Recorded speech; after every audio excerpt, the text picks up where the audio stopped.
अगर यूएस का कोई बेस है सऊदी अरब में और वहां पे इजराइल का एयरक्राफ्ट उतरता है, this will be construed by Iran as an act of war.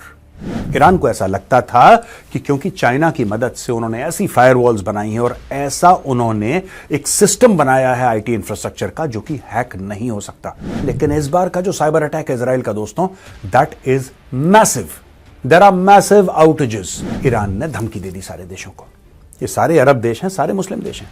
मुसलमान देशों को धमकी देने के बाद ईरान ने बोला है कि अगर तुमने वेस्ट की या इजराइल की मदद करी फिर देखना। साफ तौर पे अमेरिका और इजराइल को यह बोल दिया है कि बॉस हमें अपनी लड़ाई से दूर रखो, हमारा इससे कोई लेना देना नहीं। ईरान के पास एक और ताकत है जो और किसी के पास नहीं, और वो ताकत है ईरान के फंडेड आतंकी संगठन। इनके पास वो औजार हैं, इनके पास वो हथियार हैं, इनके पास वो आतंकी संगठन हैं जो यूएई के अंदर त्राही त्राही कर सकते हैं, जो कतर के अंदर आग लगा सकते हैं, जो कि जॉर्डन में बवेला मचा सकते हैं। सीधी सीधी धमकी है रूस की। रूस ये कहता है कि बॉस अगर तुमने यहां पे हाथ लगाया फिर देखना। दोस्तों बहुत त्राही त्राही हो जाएगी दुनिया में अगर ये चीज हो गई, और भारत की एनर्जी और भारत की इकोनॉमी पे बहुत खराब इंपैक्ट पड़ सकता है।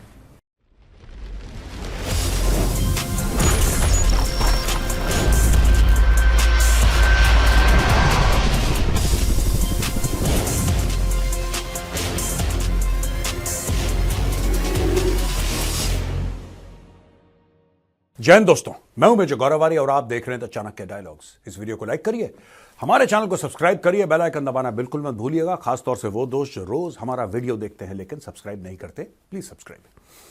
अच्छा दोस्तों, वहां पे ईरान के ऊपर एक बहुत बड़ा साइबर अटैक हो गया है और लोग कह रहे हैं साइबर अटैक इजराइल ने करा है। उनकी न्यूक्लियर फैसिलिटीज पे फिजिकल अटैक नहीं करा है, बहुत जबरदस्त साइबर अटैक हो गया है। उनकी ऑयल फैसिलिटीज पे, उनकी जुडिशरी पे, उनके एग्जीक्यूटिव पे, उनके लेजिस्लेचर पे, सब पे एक एक करके इजराइल ने साइबर अटैक कर दिया है। ईरान के सारे सिस्टम्स डाउन हैं और ईरान में खलबली हो रही है। ईरान को ऐसा लगता था कि क्योंकि चाइना की मदद से उन्होंने ऐसी फायरवॉल्स बनाई हैं और ऐसा उन्होंने एक सिस्टम बनाया है आईटी इंफ्रास्ट्रक्चर का जो कि हैक नहीं हो सकता। यह पहली बार नहीं है, पहले भी इजराइल 2-3 बार इन पे साइबर अटैक कर चुका है। लेकिन इस बार का जो साइबर अटैक है इजराइल का दोस्तों, दैट इज मैसिव।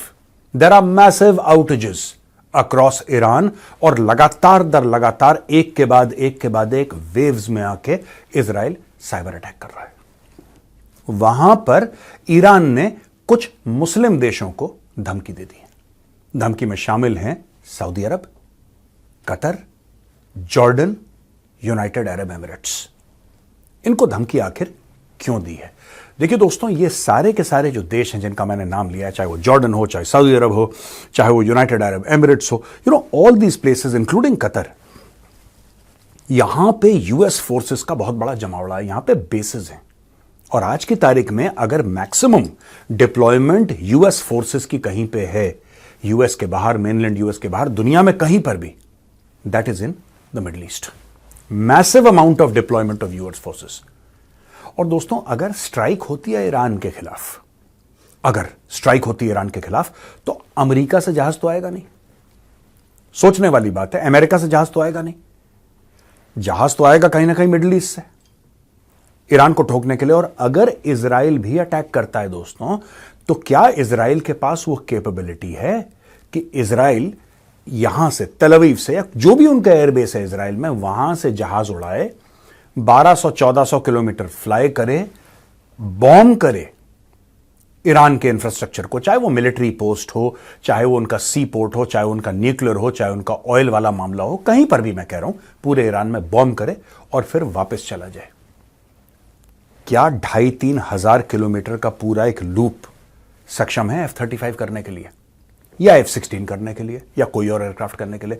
यानी कि इजराइल को कहीं ना कहीं बीच में मदद चाहिए होगी, चाहे वो ऑयल रिफ्यूलिंग की हो, जिसको मिड एयर रिफ्यूलिंग हम लोग कहते हैं, मिड एयर में रिफ्यूलिंग हो, चाहे उसकी मदद चाहिए होगी, चाहे इजराइल को यह बोलना पड़े किसी देश को कि भाई हम तुम्हारे यहां लैंड करेंगे, फ्यूल भरेंगे, फिर हम बीच में से उड़ के ईरान को ठोक के वापस तुम्हारे पास आएंगे। यह बात भी हो सकती है। देखिए दोस्तों, यह बात हम तो चाणक्य डायलॉग्स में कई बार डिस्कस कर चुके हैं, यह अटैक होगा कैसे, और जो हम पहले डिस्कस कर रहे थे वही चीज अब सच साबित हो रही है। मैं चाहता हूं कि आप ये वीडियो देखें मेरा पुराना, किस तारीख को मैंने ये बात बोली थी और आज की तारीख में ये ब्रेकिंग न्यूज है। अच्छा, F-35 जेट जो है it can fly almost 2000 kilometre per hour, थोड़ा सा कम, राइट? और इसका जो टर्न अराउंड है, that complete turn around of the jet, यानी कि कितने डिस्टेंस पे ये मार सकता है इसके पहले कि इसका फ्यूल खत्म हो जाए, दैट इज रफली 1900 kilometres.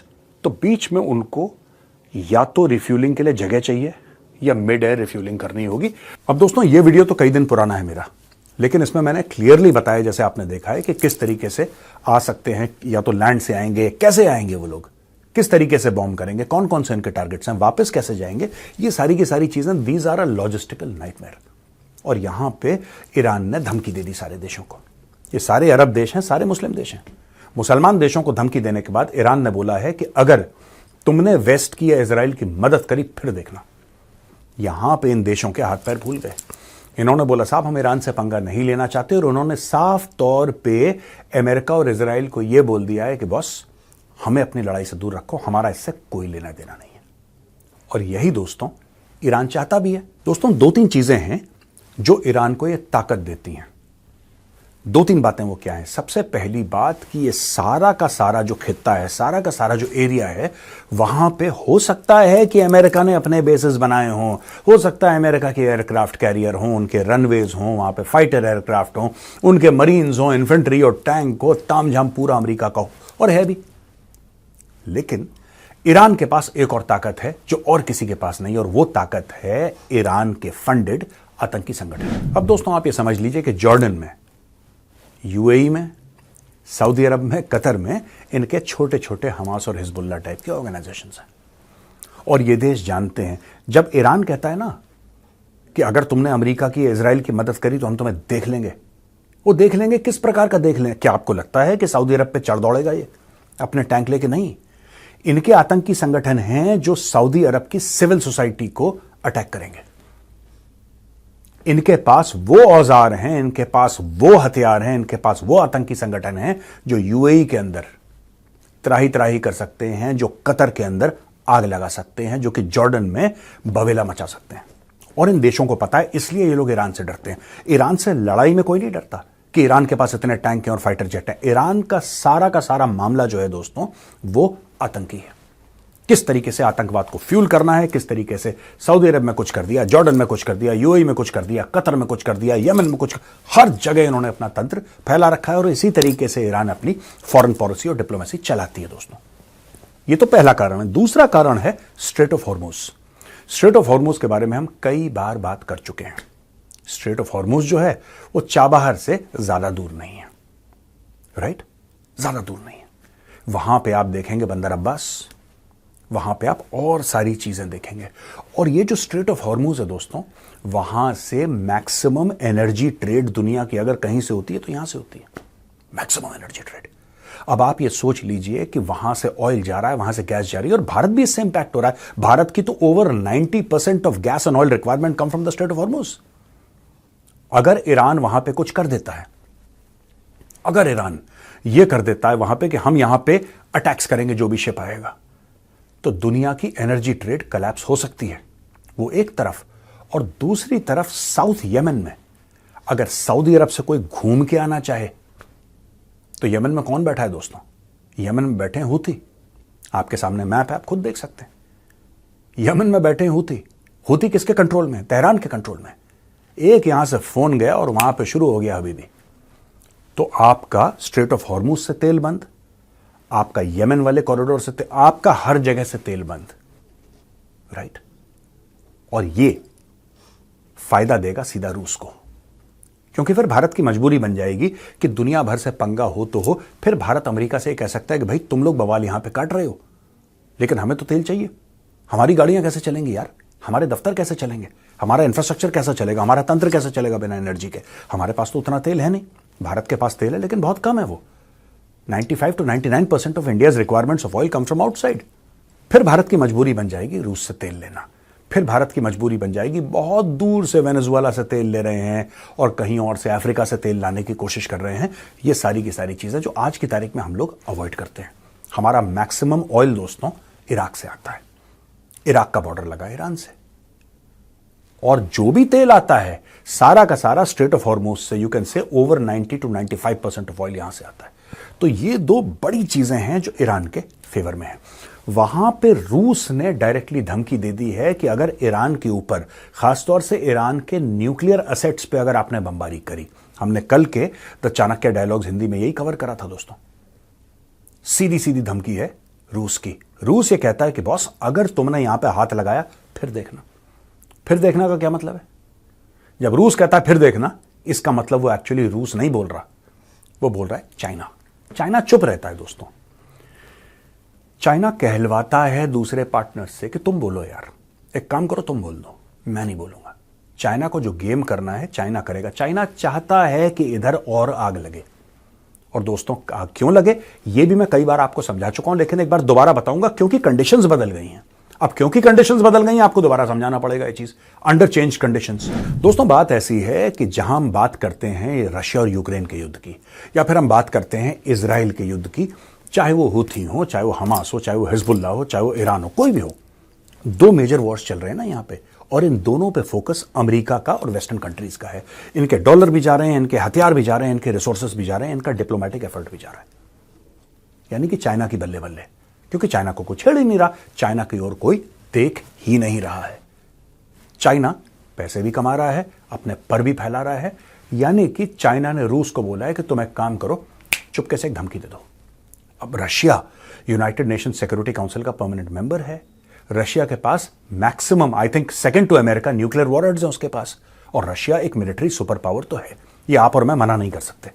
We cannot ignore the fact that Russia is a military super power. Russia सिर्फ ये धमकी दे दे कि तुमने उनके न्यूक्लियर पे अटैक करा, फिर तुम देखना, और फिर तुम देखना के पीछे this is a great deterrent.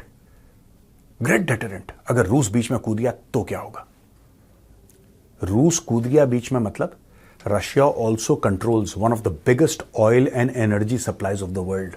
आप ये मत भूलना, जब आप रूस की बात करते हैं तो आप ये मत सोचना कि हम सिर्फ रूस की मिसाइल, रूस के टैंक, रूस के एयरक्राफ्ट की बात कर रहे हैं। We are talking about one of the largest oil and gas supplies in the world. दोस्तों बहुत त्राही त्राही हो जाएगी दुनिया में अगर ये चीज हो गई, और भारत की एनर्जी और भारत की इकोनॉमी पे बहुत खराब इंपैक्ट पड़ सकता है। हमने शुरुआत करी साइबर अटैक से, फिर हमने बात करी किस तरीके से ईरान ने मुस्लिम दुनिया में 4 मुस्लिम देशों को, खासतौर से Qatar, Saudi Arab, UAE and Jordan, इनको धमकी दे दी है कि अगर तुमने करा तो, यानी कि आप ये भी चाहते हैं, आपसे मेरा मतलब यहां पे ईरान है, कि आप ये भी चाहते हैं कि कोई भी ऐसा मुस्लिम देश इनको अपने ऊपर से भी ओवर फ्लाइट राइट्स भी न दे। समझ रहे हैं आप? यानी कि अगर यूएस का कोई बेस है सऊदी अरब में और वहां पे इजराइल का एयरक्राफ्ट उतरता है, this will be construed by Iran as an act of war. ये ईरान उनको बोल रहा है, और इसलिए पूरा एरिया अब अनसेटल हो रहा है। दोस्तों I really want things should settle down, लेकिन मुझे ऐसा लग रहा है कि कुछ आने वाले हफ्तों में बड़ा होने वाला है, और जब भी वो बड़ा होगा हम आपके सामने होंगे आपको लेटेस्ट खबर देने के लिए और उसको एनालाइज करने के लिए। ये वीडियो देखने के लिए बहुत बहुत धन्यवाद दोस्तों। अगर पसंद आए तो उस वीडियो को लाइक करिए, हमारे चैनल को सब्सक्राइब करिए, बेल आइकन दबाना बिल्कुल मत भूलिएगा। जय हिंद, वंदे मातरम, भारत माता की जय।